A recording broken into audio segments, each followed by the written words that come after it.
All righty, Coach Day, thank you very much for spending a little time here. We'll go through one question at a time. We should be able to get everybody. So let's start first with Dave Biddle. Dave, go ahead. Thanks, Mike. Hi, Ryan. I know you love these types of questions, but I'm going to ask one anyway. Can you go through some guys maybe that haven't played much for the Buckeyes during their career so far that have really caught your eye so far this spring? Oh boy. Yeah, like you said, I don't know, where do I start? And then I'll leave somebody out. So that's why I don't like these questions. There's been, let me kind of go through and look here. There's a lot to go over. So it'd be hard. I'd love to kind of do that, but I know I'm going to leave somebody out and someone's going to get upset or whatever. So I'll just leave it at this. I think a lot of guys are getting better because we're practicing. And the one thing that's been great is when you get to this part of spring, which we really haven't got to this part. What I mean by that is we've had some newness, we've had some practices, but like this stretch that we've had is where you get better. Where it's not the spring game, it's not the beginning of camp. It's hard. It's work. We're working through. Some guys have bumped and bruised, and this is where you get better. And so guys are getting better across the board. So I apologize, Dave. I just don't want to call anybody out because then I'll forget somebody and they'll get upset. I thought I'd take a chance. Thanks, yeah. Oh, good. All right, we'll go next to Nathan Barrett from Cleveland.com. Ryan, what have you seen from Marvin Harrison Jr. this spring that made him the first offensive freshman to lose his stripe this year? A lot of discipline, excellent attention to detail with his routes. Somebody who cares a lot. He's in here after hours. He's here early in the morning. He takes a lot of pride in his work, and he's making plays. Again, just a freshman who has a long way to go, but early impressions have been excellent. All righty, next up, Steve Hillwagon, 247. Coach, interesting watching the quarterbacks. We got to see a little bit of the red zone drill today, and seemed like they were making some pretty good progress there. And Harrison on the receiving end and Wilson both seemed like they were heavily involved down there. Just how critical is it, finishing off drives? I know that was an issue at times in the past. I don't know what's your thought, I guess, about how those guys are progressing in that important phase of the offense. It's a huge part of the offense, as you know, in our plan to win. We have to score touchdowns in the red zone, and the only issue we run into around here on offense when we haven't been able to score when we get down there, like you're saying. But overall, I would say when you look at Dwayne and Justin, they've been excellent down there. You look at the numbers they've had throwing touchdowns. You look at some of those touchdown passes in the Clemson game last year with Justin, just tremendous down there. So we know that that's huge in the plan to win. And so we spend some time down there, and we have good targets. It's hard when you get in the red zone. There's not as much room. So big-bodied receivers are good. They're good targets. Ruckert's a big target down there. And quarterbacks have to get a feel for where they're going with the ball. Sometimes everybody's covered and you have to throw it where only they can catch it. And it's frustrating early on because usually the defense is ahead of the offense down there. You just keep working and working and working. Over time you get it. So it's always an area of emphasis, but we do have some good targets down there, and the quarterbacks, the more reps they get at it, the better they'll be. All right, next we'll go to Austin Ward from Leonard Monroe.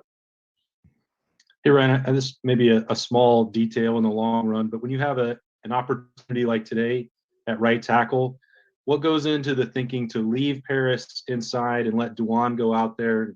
How do you why manage it that way? What went into that thought process? Yeah, we move guys around all the time, and Paris has been doing a great job at guard, but at any point we can move him over as well. And Duan's played some guard, so Enoch Viamahe's moved around some. So we'll just kind of keep moving and shaking, and what we do one day will change the next, because the versatility is a huge value for us.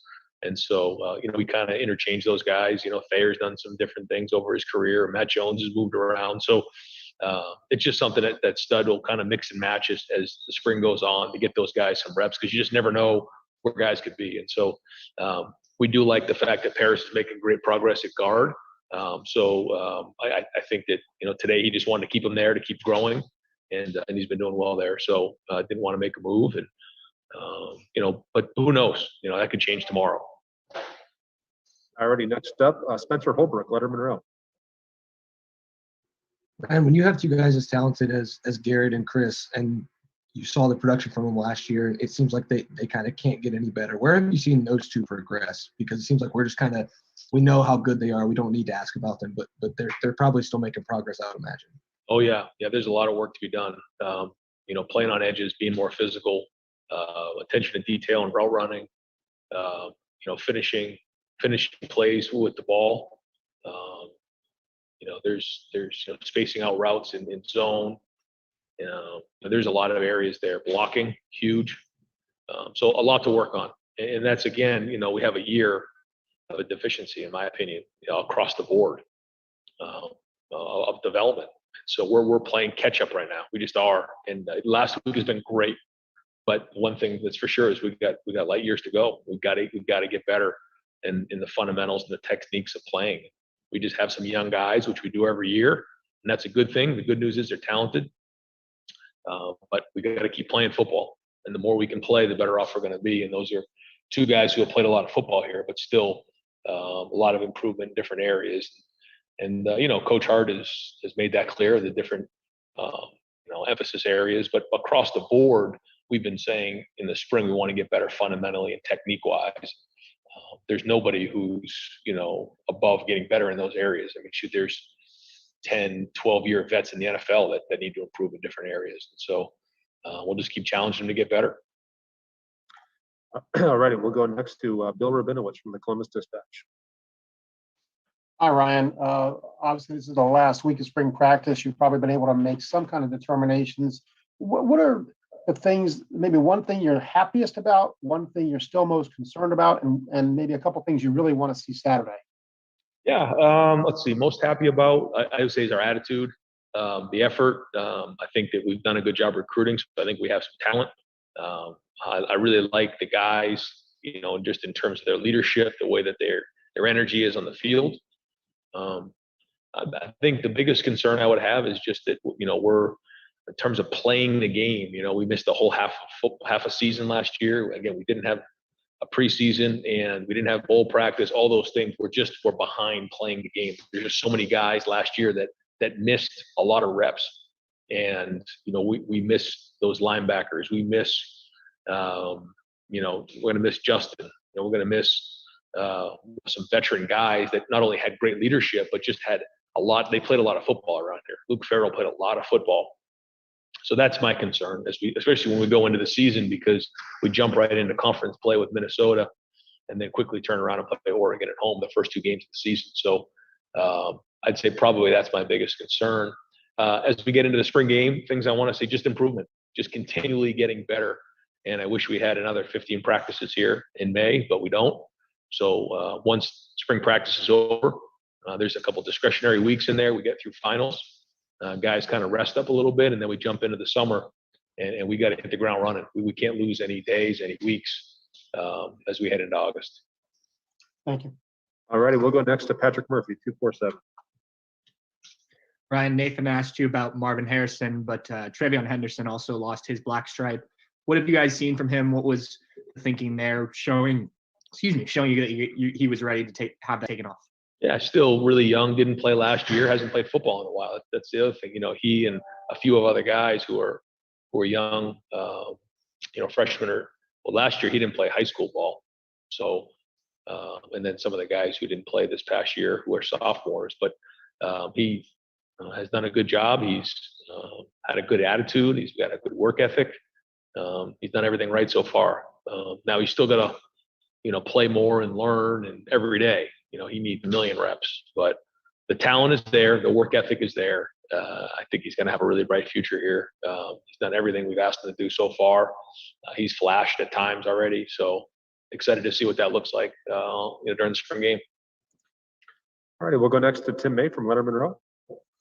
Yeah, thank you very much, Mike. I was wondering, Ryan, do y'all work on sort of a flow chart through the spring about you want to be here at this point? And I know there are little hiccups that come along the way, but how far are you along on that flow chart? It looks like you're talking about this week, y'all are actually getting some things done. You moved more into the playing football part. But and then number two, format wise, Saturday, what's it going to be like? Have you thought about that yet? Yep. Yeah, great question. I think every year is different.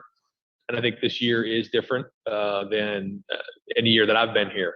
And it's been such a focus on fundamentals and techniques and all those things, and not really so much about anything else. And even our older guys, they're playing a lot of football. And so we wanted to focus on that early on. And then, like you said, as we got into the second phase of spring ball, we want to start playing more football, some situational things, and start to get these guys these reps to kind of callus them up and toughen them up, and really get a feel for the game and diagnose plays on defense and get the right fits on offense, those type of things. So where are we at? I don't know in that process. It's still the question that keeps you up at night. In terms of Saturday, I think the plan right now is, and a lot of it has to do with injuries, guys, being sick or whatever. But I think the idea is that we're going to break up the team to a scarlet and gray, at least for a half of football, and then and try to play that the best we can. Whether we tackle or not, that's yet to be determined. We'll decide that probably midweek. But at the very least, we'll do a thud and split the team up and play at least a half of football. And then we may need to get some guys out of there and then kind of go into the second half in a little bit more of a controlled scrimmage atmosphere. Thanks, man. Yep. All righty, next up, Joey Kaufman, Columbus Dispatch. Ryan, as far as the quarterbacks go, I know this comes up every week, but any separation at all? It seemed like CJ is still going first in those quarterback drills, although it just may be the day that we're watching. No, we've been rolling that. And guys have had good days. Guys have had not so good days. Guys have good reps, not so good reps. And that's what happens when you have young quarterbacks. There's a lot to improve on with all three guys. They need a million reps. And no, I mean, the minute you think one guy's taking a step forward, he does something foolish, and then somebody else will make a play, and then they're coming on, and then it flips the other way. So, but that's expected, and you know that going in. And the other part of it, I think they've done a good job, though, is they're not trying to force the action. They're not trying to win the job every day, and that's huge.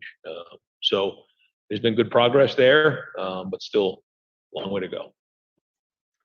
All right, next up, Clay Hall, WSYX. Hey, Ryan, now that the precedent has been set for 2 questions, no, I'm kidding. Answer either one of these. What's your advice for Eddie George becoming a head football coach? What doesn't he know?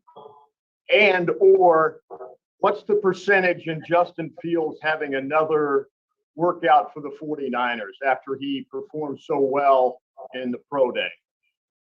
So what are the chances that he'll are you talking about Eddie George? No, about Justin, you said. Justin, should he embrace another chance to throw this week, I guess, against the 49ers? Is that correct? Oh, yeah. Yeah, I mean, Justin's he's going to do whatever people ask him to do, and if there's an opportunity to get in front of more guys to go throw, then I'm sure he's going to embrace that. That's just the way he is. No, in terms of Eddie George, I saw that yesterday. I was really excited for him. He and I have had some great interactions, and he'll do great. He will. I mean, it's coaching is a challenge in different areas, but he loves football, and I think a lot of young men will be impressed with his background, and I think he's got a lot to offer the game. So excited to see how that goes. Thank you. All righty, we'll go next to Tony Gerdeman, Buckeye Scoop. Ryan, regarding Jackson Smith and Jigba, where is he in relation to the Chris Olave, Garrett Wilson kind of trajectory? Because we saw him out there with the ones, and we know how good he was as a freshman. Is he in that same progression? Oh, well, I mean, I think that he had a good year last year, but now he's got to take the next step. We want him to be in the mix with the first group, and he can do so many great things. It just needs to be more consistent, but we're excited about this year. He's had a good, solid spring. He needs to now have a great summer so we can have a great preseason going into the year. But he flashed. He made some really nice catches today. I think he's really coming on. Done a nice job blocking on the perimeter. which is huge for us. That was a huge emphasis coming off of last year that we've got to improve on. So excited to see where it goes, and we're hoping that he takes the next step. All right, next up, Doug Maurice, Cleveland.com.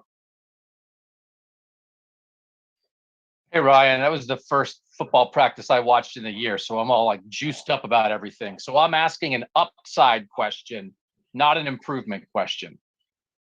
With Chris Olave, Garrett Wilson, and Jeremy Ruckert, the talent they have, the number of snaps they've played, you watch those guys, you could put those guys in an NFL camp and they could compete if they had wanted to do that. What's the possibility for an offense with 3 veterans with that talent? I mean, you've watched their whole careers, you've watched them this spring. I know there are things they can still get better at, but what could happen when you have 3 guys like that coming back for a season? Well, there's pluses and minuses to everything. I think the positive is we have a lot of weapons, and it's going to be hard for teams to single up man to man certain situations, any of those guys, because they can be a mismatch. The negative is, I think they all want the ball. And so understanding that we're a team, there's only one football, and doing a great job when the ball's not in your hands is critically important. And we can't be selfish, and I think that the great teams who have had really great talent, they're team players and they are unselfish. And if they just keep working hard, they're all going to get theirs. And we have a young quarterback. So helping the young quarterback, whoever it is, giving him great pictures, making sure that they're doing all the little things to make his life easier, to give him confidence, especially early in the season, is going to be critically important. But like you said, there's great opportunity here, with that group, because they are all, like you said, are good players and have a chance to be great players. But you have to put it on the field every week, and they're practicing. That's the other thing I really appreciate about them.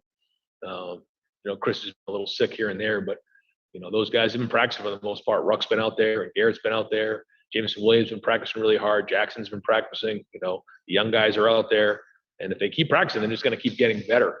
And that's the thing that they bought into, which we got to keep growing on here in the spring. It's getting better. Thank you, Ryan. Yep. All righty, next we'll go to Bill Landis from The Athletic. Hey, Ryan, one quick one for you first, and then a longer one. Just on Nick Petit, is he a short-term, long-term deal? Is there any reason for him not being out there today? Yeah, short-term. It's a short-term. Yep. And then more generally with your offensive line, it seemed like that was a huge emphasis for you when you took over, not only adding more guys, but obviously developing the depth there too. 2 years into this, just how do you feel about where you are with that group? I feel great.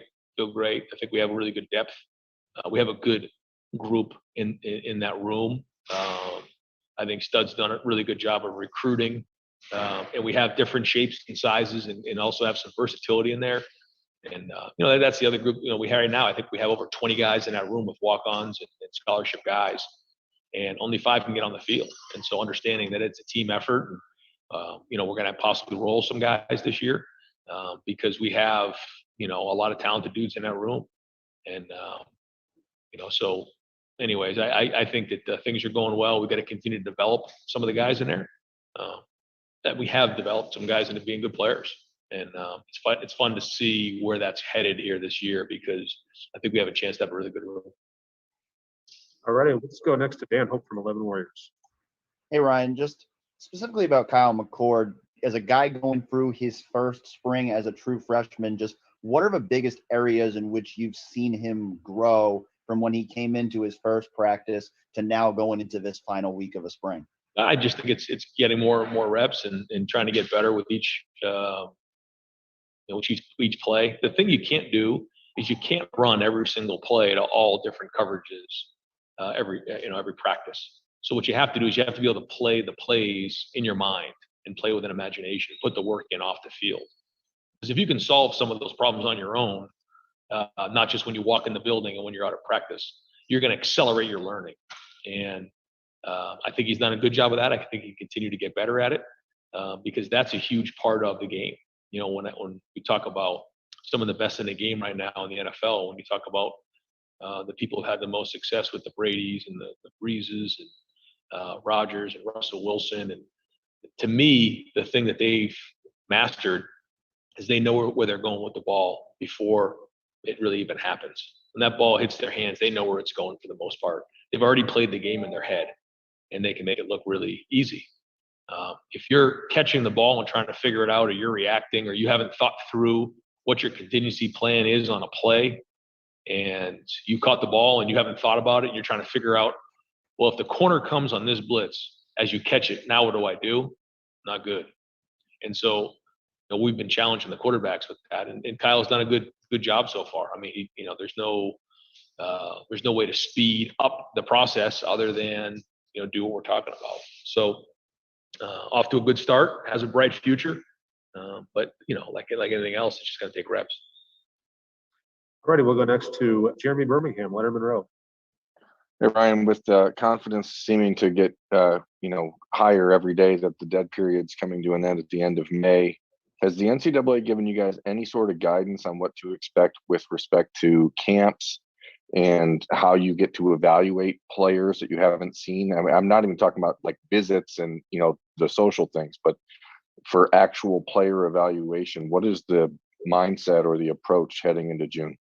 Well, there's been a lot of talk, like you're saying, and heard different conversation about possibly being able to have some unofficial visitors on campus, limit that per day, and then possibly being able to actually work them out on a one-on-one basis while they're on campus.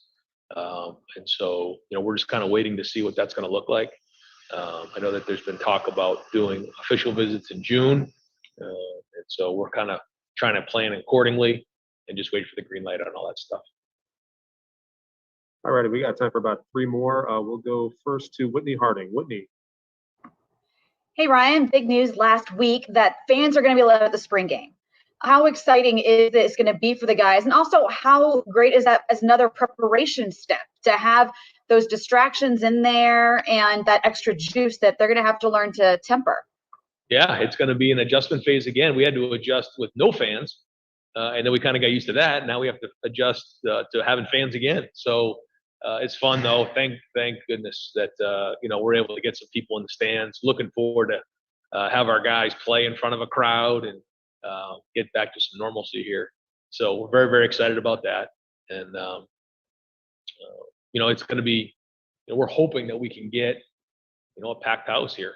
When Oregon comes to town, based on how this all shakes out here in the state, because that's a huge deal for us. That's a huge advantage. And I know our guys are excited about it, but like you said, there's going to be a little bit of an adjustment again, getting people back in the stands. And I know our guys love that because they're all show offs. That's what I call them.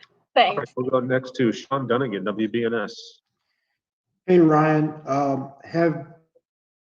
is this team where you expected them to be this far, this little bit into spring practice as you get ready for the spring game on Saturday? Yeah, it's a good question. I don't think I've had expectations.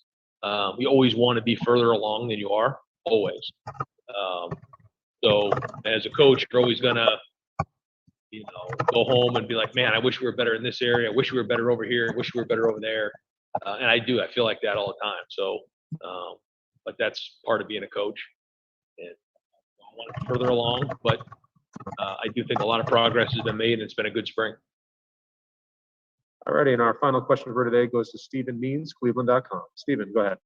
Brian, I'm sorry if this is kind of a weird question. You guys get a lot of talent in here, 5-star, top 50, whatever type of players in here. But when guys get here, do you see, I don't know, a common theme with guys who maybe just because there's talent, but then there's ready to play as a true freshman? Right. Kind of like with Jackson and Julian last year. Those are 2 really talented guys, but one just seemed a little bit more ready from day one. Do you see any common theme across any position where that is kind of the case of guys who are maybe equal in talent, but one might just be a little bit more ready for college football? It's a great question. It's something I'll take a couple of minutes to talk about because, like you said, when you come to Ohio State, typically you're highly recruited, and there's an expectation that comes with that. Sometimes for the player, but a lot of times for the parents and the people back home and the public. And to me, when guys come in, the number one thing they have to worry about is getting developed. That's it. And what one person's timetable is may be different than someone else's timetable. Whether it's because of where they grew up, how they grew up, what they were exposed to, their physical makeup, their mental makeup, Maybe it's the position room. Who knows? There's a lot of things that come into play. And there's a fine line. You have to not wait around for anybody and have urgency to get on the field. But then you also have to have this thing, well, I know I have to get better every day, and have the mindset that I have talent, but I have to create skill and discipline in my life. And that's the goal. And I think sometimes guys can get a little derailed because, they want it right now. They want to play and get on the field right now and go. And sometimes they're ready, sometimes they're not. The faster they develop, the faster they create skill and discipline, the faster they get on the field. And that's really what it comes down to. And I think, when you see a lot of guys leaving and transferring from different schools and all that going on, that trend going on in college football, I think at the end of the day, it has to come down to where do I want to develop? And that's where recruits have to go, is where they think they're going to develop the most. And when they get there, that's got to be the focus.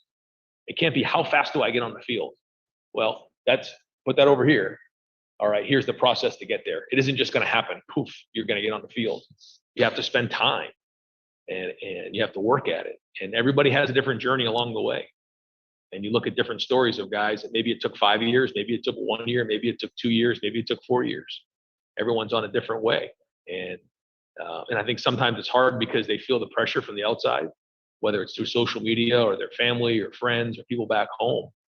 And I think that's a big challenge for our guys here. Because the good news is there's great exposure here and great platform for our players. But at the same time, there's a little bit of that pressure that goes on there. So I'm glad you asked the question because, sometimes these guys just need the room to grow and understanding that sometimes it takes time. But on the other side of that, let's not wait around. Let's try to get on the field as fast as you can. Awesome. Thank you, Coach Day, very much for your time. Really appreciate it. Appreciate you.